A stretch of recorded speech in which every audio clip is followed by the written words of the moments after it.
వాళ్ళ సంతోషానికి అడ్డు అదుపులు లేవు. గుడిలో మెల్ల బీఆర్ఎస్ మద్దతు, రాష్ట్రంలో 8 మంది ఎంపీలు గెలవడంతో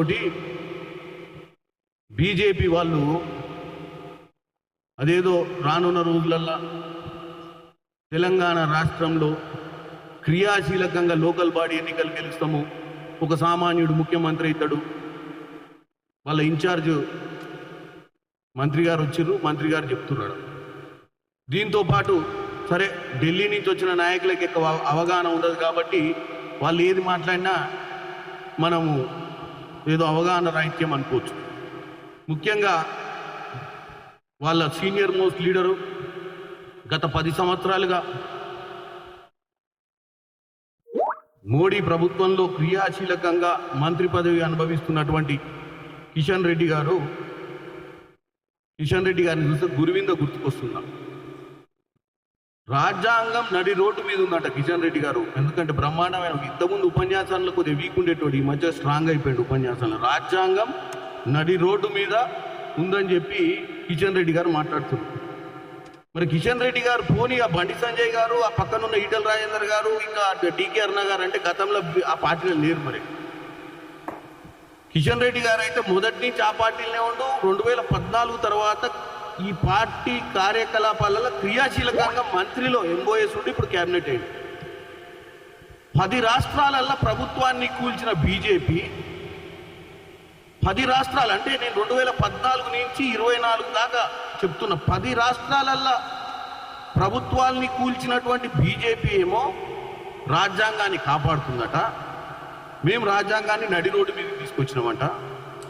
2016లో ఉత్తరాఖండ్, 2017లో మణిపూర్, 2017లో మేఘాలయ, జమ్మూ కాశ్మీర్, 2019లో అరుణాచల్ ప్రదేశ్, కర్ణాటక, 2020లో మధ్యప్రదేశ్, 2021 పుదుచ్చేరి, 2022లో మహారాష్ట్ర, గోవా. మరి కిషన్ రెడ్డి గారు మరి ఈ చరిత్రనంతా మీరు మర్చిపోయిర్రా, లేకపోతే ఎగ్జిక్యూటివ్ మీటింగ్లో కూర్చున్నాక అక్కడ ఉన్నటువంటి అల్ప సంతోషుల మధ్యన అంటే జరిగినటువంటి మీ ప్రభుత్వం చేసినటువంటి మహత్తర కార్యక్రమాల గురించి మర్చిపోయి పక్క పార్టీలు ఏం చేస్తున్నాయి అనే చర్చలకు వచ్చి ప్రగడబాలు పలికే ప్రయత్నంలో తెలంగాణ ప్రజలను తప్పుతో పట్టించే ప్రయత్నం చేస్తున్నట్టుగా కనపడుతుంది. ఇక పోతే ఇక అంత చరిత్ర ఎందుకు? ఇక బండి సంజయ్ గారు, ఈటల రాజేందర్ గారు, తర్వాత అక్కడ పార్లమెంట్లో మొన్న గెలిచినటువంటి మిగతా డికే అరుణ గారైనా, విశ్వేశ్వర రెడ్డి గారైనా అందరు ఉన్నారు కదా. నేను జూలై 9వ తారీఖు ముచ్చటే చెప్తాను. జూలై 9వ తారీఖు నాడు రామ్ నివాస్ రావత్ మధ్యప్రదేశ్ ఎమ్మెల్యే,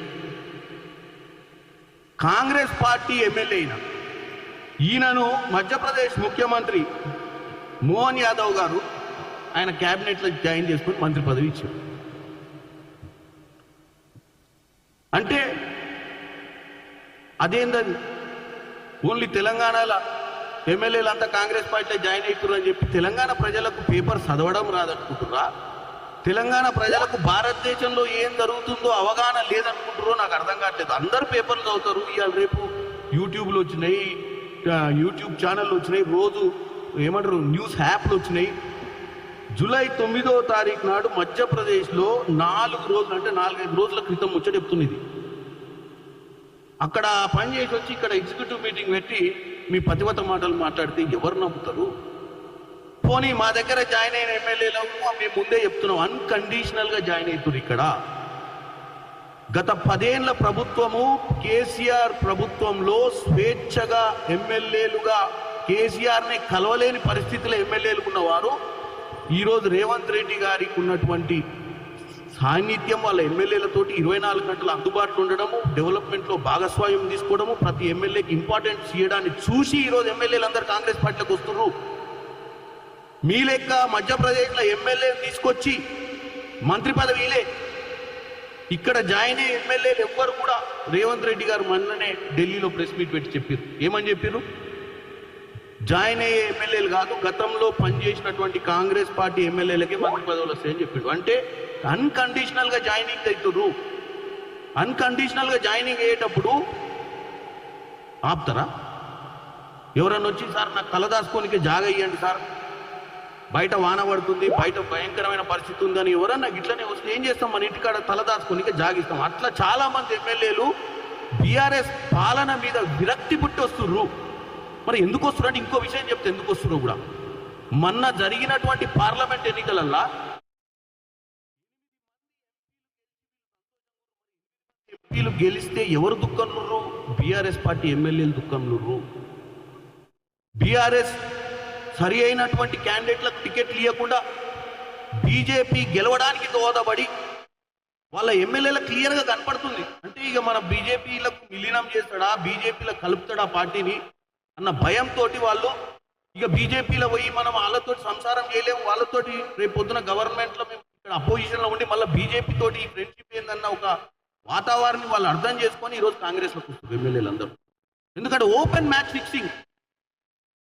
భువనగిరిలో 70,000 ఓట్లు వచ్చినాయండి అసెంబ్లీ ఎన్నికలల్లా. పార్లమెంట్ 4,50,000 ఎట్లు వచ్చినాయి? మరి బీఆర్ఎస్కి ఎందుకు రాలే ఆ ఓట్లు? వాళ్ళు తెచ్చుకున్న 5 లక్షల చిల్లర ఓట్లు అన్ని ఎటుపోయినాయి? ఓపెన్ గా మ్యాచ్ ఫిక్స్ చేసిర్రు.